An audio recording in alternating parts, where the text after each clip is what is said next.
Le Petit Prince d'Antoine de Saint-Exupéry, 1943.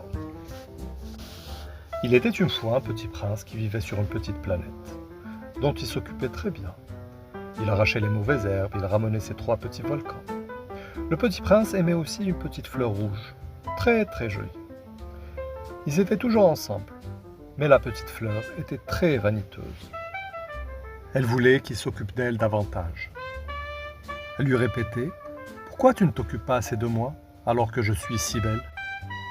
Le petit prince lui répondit: « Mais j'ai plein d'autres choses dont je dois m'occuper. » Un jour, le petit prince prit la décision de quitter sa planète pour fuir sa souffrance. Il arrose sa fleur et la protège en la mettant sous globe. La petite fleur a fait semblant de ne pas être affectée par son départ, en lui faisant un geste de la main alors qu'il quittait sa planète. Le petit prince atterrit sur une première planète. Il y trouve un roi, avide de pouvoir, assis sur un trône. Aussitôt, le roi l'assujettise. Le petit prince demande pardon et quitte cette planète. Puis, il atterrit sur une seconde planète, où il trouve un vaniteux, qui lui réclame sans cesse des acclamations. Le petit prince l'applaudit un petit peu, puis s'en va, en disant: « Les grandes personnes sont vraiment très étranges. » Sur la 3e planète visitée par le petit prince s'y trouve un ivrogne. Le petit prince lui pose la question: « Pourquoi bois-tu » L'ivrogne lui répondit: « Je bois pour oublier. Oublier que j'ai honte, honte de boire. » Sur la planète d'après, il trouve un homme d'affaires, très cupide, qui compte les étoiles en pensant les posséder. Sur la 5e planète, il trouve un allumeur de réverbères, obéissant aux consignes.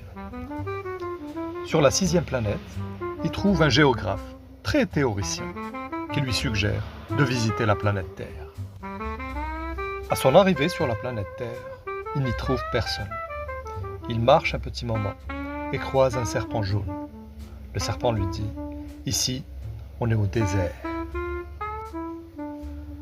Un peu plus loin, le petit prince découvre un jardin, plein de fleurs rouges.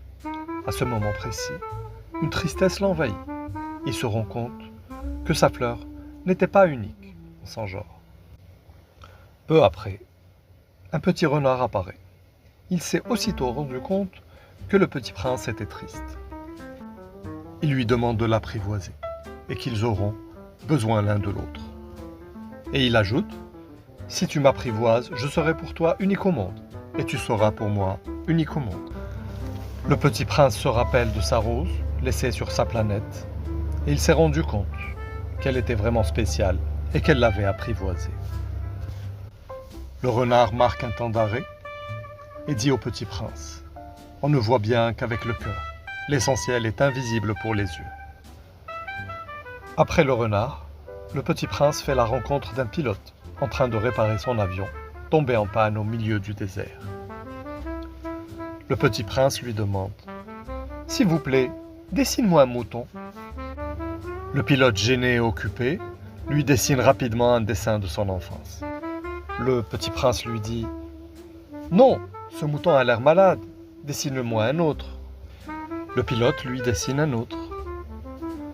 Le petit prince sourit en disant: « Ce n'est pas un mouton, c'est un bélier, il a des cornes. » À ce moment, le pilote perd patience. Il lui dessine une caisse et lui dit: « Ton mouton est à l'intérieur. » Le dessin a beaucoup plu au petit prince. Juste après, le pilote et le petit prince se mirent à chercher un puits pour s'abreuver au milieu du désert. Le petit prince dit au pilote: « Ce qui est magnifique dans le désert, c'est qu'il cache toujours un puits, quelque part. » À l'aube, il trouve le puits. Le petit prince boit et dit au pilote: « Aujourd'hui, je rentre chez moi. » Et lorsque je te manque, tu lèves les yeux vers les étoiles. À l'aube, le pilote ne trouve plus le petit prince. Il se dit: il doit être rentré chez lui. Et comme disait Saint-Ex, toutes les grandes personnes ont d'abord été des enfants, mais peu d'entre elles s'en souviennent.